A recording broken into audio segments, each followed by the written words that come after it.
Sinohydro, a Chinese state-owned enterprise specializing in civil engineering, infrastructure development and hydropower construction, and CRBC are the top contending bidders in the Jomo Kenyatta International Airport upgrade plan that has attracted strong opposition from the civil society. The project is intended to be funded through leveraging of airport-based revenues, including the airport service charge and other revenue streams. NTV's Brian George Otieno has the latest.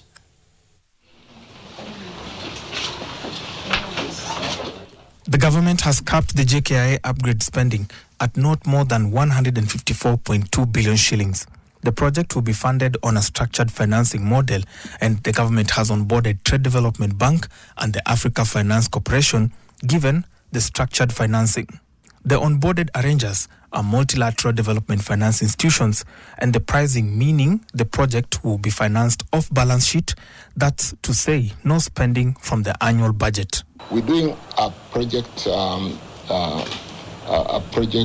financing, in which case you need to do a debt equity, and to the extent that we need to raise 30% equity and go to the lenders through these arrangers for 70% debt, there'll be so much disclosure requirements, because you do appreciate that the purpose of NIF is to de-risk and have that multiplier. That's why when we say we are raising so much and we can multiply by so much, we don't intend to use NIF to plug in the full 30%. But if they plugged in 5% to define the cost of debt at 8%, 7% or 9% on a dollar pricing, and therefore convince the other debtors coming in on the structuring.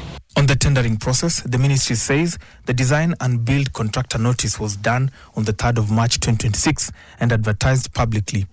The bidding process closed on 14th May 2026, and the bids were opened in accordance with the provisions of the Public Procurement and Assets Disposal Act and the applicable procurement procedures.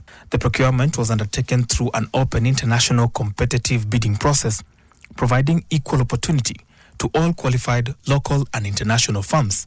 The current terminal will be expanded from 7.5 million passenger capacity to 12 million, and the new terminal will handle 10 million passengers per year. Transport Cabinet Secretary Davis Chirchir also denied the involvement of Zimbabwean businessman Wicknell Chivayo in the JKIA expansion project, saying his company, IMC Construction, did not bid and is not part of the contract, adding that the company is not in any partnership with any of the bidders. It will be on JKIA revenue, and revenues for which, when you have this 120,000 square meters new space, and you are leasing these new spaces and you're having your $30 air passenger tax, how do you apportion to make the project attractive? Because you have got an assured revenue stream and a management that will ensure that this project is bankable. The ministry projects the total time for the project execution will be 36 months upon award of the tender to the winning bidder. Although civil society and competition watchdog COFEC says they have lodged a formal petition against this project, the ministry says it has not seen any legal action against it on this project. The ministry also insists that this project will cost 20% less what other projects in the region have cost in terms of upgrading their airports. Brian George Otieno, NTV, Nairobi.